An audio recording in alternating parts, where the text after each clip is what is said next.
The Raven by Edgar Allan Poe. Once upon a midnight jury, while I pondered, weak and weary, over many a quaint and curious volume of forgotten lore, while I nodded, nearly napping, suddenly there came a tapping, as of someone gently rapping at my chamber door. "'Tis some visitor," I muttered, "tapping at my chamber door. Only this, and nothing more." Ah, distinctly, I remember, it was in the bleak December, and each separate dying ember wrought its ghost upon the floor. Eagerly I wished the morrow, vainly I had sought to borrow from my books surcease of sorrow, sorrow for the lost Lenore, for the rare and radiant maiden whom the angels named Lenore, nameless here forevermore. And the silken, sad, uncertain rustling of each purple curtain thrilled me, filled me with fantastic terrors never felt before, so that now, to still the beating of my heart, I stood repeating, "'Tis some visitor entreating entrance at my chamber door, some late visitor entreating entrance at my chamber door. This it is, and nothing more." Presently my soul grew stronger, hesitating then no longer. "Sir," said I, or "Madam, truly your forgiveness I implore, but the fact is, I was napping, and so gently you came rapping, and so faintly you came tapping at my chamber door, that I scarce was sure I heard you. Here I opened wide the door, darkness there, and nothing more." Deep into that darkness peering, long I stood there wondering, fearing, doubting, dreaming dreams no mortal ever dared to dream before. But the silence was unbroken, and the stillness gave no token, and the only word there spoken was the whispered word, "Lenore?" This I whispered, and an echo murmured back the word, "Lenore!" Merely this, and nothing more. Back into the chamber turning, all my soul within me burning, soon again I heard a tapping, somewhat louder than before. "Surely," said I, "surely that is something at my window lattice. Let me see, then, what thereat is, and this mystery explore. Let my heart be still a moment, and this mystery explore. 'Tis the wind, and nothing more." Open here I flung the shutter, when, with many a flirt and flutter, in there stepped a stately raven of the saintly days of yore. Not the least obeisance made he, not a minute stopped or stayed he, but with mien of lord or lady perched above my chamber door, perched upon a bust of Pallas, just above my chamber door, perched and sat and nothing more.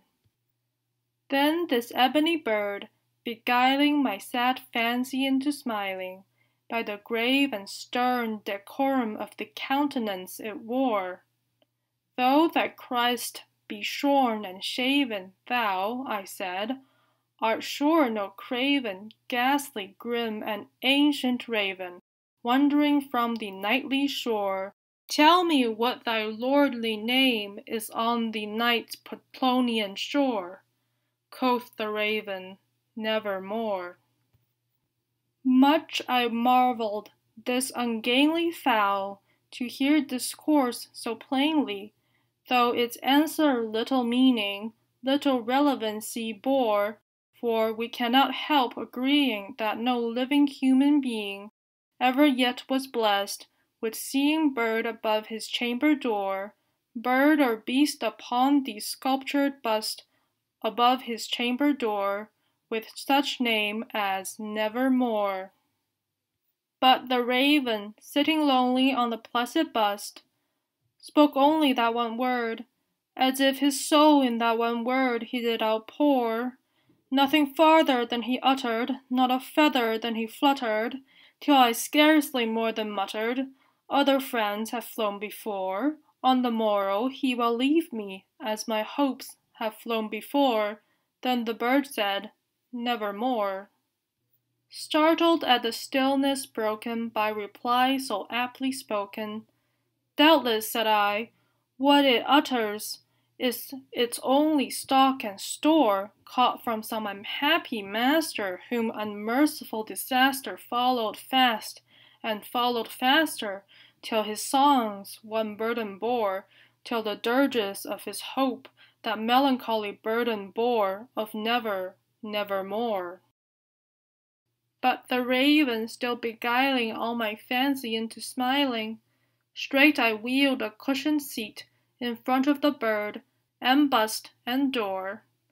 Then upon the velvet sinking, I betook myself to linking fancy unto fancy, thinking what this ominous bird of yore, what this grim, ungainly, ghastly, gaunt, and ominous bird of yore meant in croaking nevermore. This I sat engaged in guessing, but no syllable expressing, to the fowl whose fiery eyes now burned into my bosom's core. This and more I sat divining, with my head at ease reclining on the cushion's velvet lining that the lamplight gloated over. But whose velvet lining with the lamplight gloating over? She shall press, nevermore. Then, methought, the air grew denser, perfumed from an unseen censer, swum by seraphim whose footfalls tinkled on the tufted floor.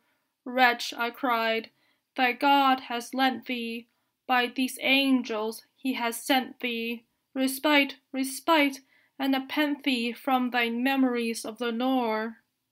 Quaff, oh quaff this kind nepenthe, and forget this lost Lenore, quoth the raven, nevermore.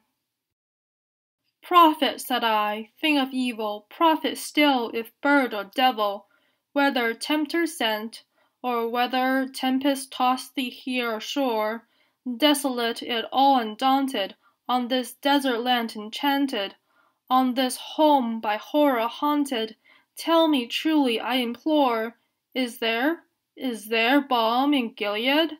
Tell me, I implore, quoth the raven, nevermore. Prophet, said I, thing of evil, prophet still if bird or devil, by that heaven that bends above us, by that God we both adore, tell this soul with sorrow laden, if, within the distant Aidenn, it shall clasp a sainted maiden whom the angels name Lenore. Clasp a rare and radiant maiden whom the angels name Lenore, quoth the raven, nevermore. Be that word our sign of parting, bird or fiend, I shrieked, upstarting. Get thee back into the tempest, and the night's Plutonian shore. Leave no black plume as a token of that lie thy soul has spoken. Leave my loneliness unbroken, quit the bust above my door.